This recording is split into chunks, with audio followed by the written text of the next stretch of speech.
নমস্কাৰ বন্ধু বান্ধৱীসকল স্বাগতম জনাইছোঁ কেৰিয়াৰ আসামৰ নতুন এটা ভিডিঅ'লৈ। তো বন্ধু বান্ধৱীসকল ফাইনেলি বহু অপেক্ষাৰ পাছত আহিলে ADRE গ্ৰেড 3 পৰীক্ষাৰ বাবে এডমিট কাৰ্ড। তো আজিৰে পৰা এডমিট কাৰ্ডসমূহ ডাউনলোড কৰিব পাৰিব, লিংক এক্টিভেট হৈছে। তো এই ভিডিঅ'টোত আলোচনা কৰিম কেনেকৈ এডমিট কাৰ্ডসমূহ ডাউনলোড কৰিব আৰু লগতে যিখিনি কেণ্ডিডেটে এপ্লিকেশ্যন আইডি আৰু পাছৱৰ্ড হেৰাইছে বা এপ্লিকেশ্যন আইডি আৰু পাছৱৰ্ড নাই তেওঁলোকে কেনেকৈ ৰিকভাৰ কৰিব এপ্লিকেশ্যন আইডিটো আৰু পাছৱৰ্ডটো, তাৰ জৰিয়তে কেনেকৈ এডমিট কাৰ্ডসমূহ ডাউনলোড কৰিব, সকলোখিনি এই ভিডিঅ'টোত বুজাই ক'ম। ভিডিঅ'টো অকণো স্কিপ নকৰিব, একেবাৰে সৰু ভিডিঅ' হ'ব। তো ডাইৰেক্ট লিংকটো দি দিছোঁ এডমিট কাৰ্ড ডাউনলোড কৰাৰ, তাত গৈ আপোনালোকে পাছৱৰ্ডটো ৰিকভাৰ কৰিব পাৰিব নাইবা এডমিট কাৰ্ডসমূহ ডাউনলোড কৰিব পাৰিব। তো লিংকটোত ক্লিক কৰি দিয়াৰ লগে লগে ইয়াতে যিটো সাৰ্ভাৰ 1 বা সাৰ্ভাৰ 2 আছে যিকোনো এটাত ক্লিক কৰিব, এনেকুৱা এটা ইণ্টাৰফেচ খোল খাব। তো এই পেজটোত অহাৰ পাছত লিংক যিকোনো এটাতে ক্লিক কৰি দিয়াৰ লগে লগে আপোনালোকৰ সন্মুখত এনেকুৱা এটা পেজ ওপেন হ'ব, ঠিক আছে। তো যিখিনি কেণ্ডিডেটৰ এপ্লিকেশ্যন আইডি আৰু পাছৱৰ্ড আছে তেওঁলোকে এই লিংকটোৰ জৰিয়তেই তেওঁলোকে নিজৰ এডমিট কাৰ্ডসমূহ ডাউনলোড কৰিব পাৰিব। তো এই পেজটোত অহাৰ পাছত এপ্লিকেশ্যন আইডিটো ইয়াতে ভৰাই দিব, তাৰ পাছত দিব নিজৰ পাছৱৰ্ডটো, ঠিক আছে। তো এপ্লিকেশ্যন আইডি আৰু পাছৱৰ্ডটো ইয়াতে বহাই দিয়াৰ পাছত এই লগইন যিটো অপশ্যন আছে এই অপশ্যনটোত ক্লিক কৰি দিব। ক্লিক কৰি দিয়াৰ লগে লগে অন্য এটা পেজ ইয়াতে ওপেন হ'ব, অৰ্থাৎ এডমিট কাৰ্ডখন আহি যাব, ঠিক আছে।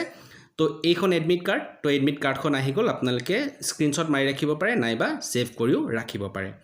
তো এতিয়া কথাটো হৈছে যিখিনি কেণ্ডিডেটৰ পাছৱৰ্ড বা এপ্লিকেশ্যন আইডি হেৰাইছে তেওঁলোকে কি কৰিব চাওক।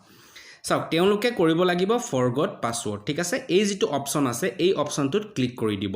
ফৰগট পাছৱৰ্ড অপশ্যনটোত ক্লিক কৰি দিয়াৰ লগে লগে অন্য এটা পেজলৈকে আমাক লৈ যাব। তো ইয়াৰ জৰিয়তে আমি এপ্লিকেশ্যন নাম্বাৰটো আৰু পাছৱৰ্ডটো পাই যাম, ঠিক আছে। তো প্ৰথমতে ইয়াতে মোবাইল নম্বৰটো পুট কৰিবলৈ দিছে, অৰ্থাৎ যিটো আপোনালোকে এপ্লাই কৰাৰ সময়ত মোবাইল নম্বৰ দিছিলে সেই মোবাইল নম্বৰটো ইয়াতে পুট কৰি দিয়ক। দিয়াৰ পাছত আপোনালোকৰ ডেট অফ বাৰ্থটো দিব লাগিব এজ পাৰ ডকুমেণ্ট মতে, ঠিক আছে। তো প্ৰথমতে ডেটটো দিব, তাৰপাছত মান্থটো দিব, তাৰপাছত ইয়াৰটো দি দিব। দিয়াৰ পাছত এই ছাবমিট বাটনটোত ক্লিক কৰি দিব। ছাবমিট বাটনটোত ক্লিক কৰি দিয়াৰ পাছতেই এনেকৈ আহিব your password has been sent to your mobile number, okay কৰি দিব। কৰি দিয়াৰ পাছত আপোনাৰ মোবাইলত এটা মেছেজ যাব, ঠিক আছে।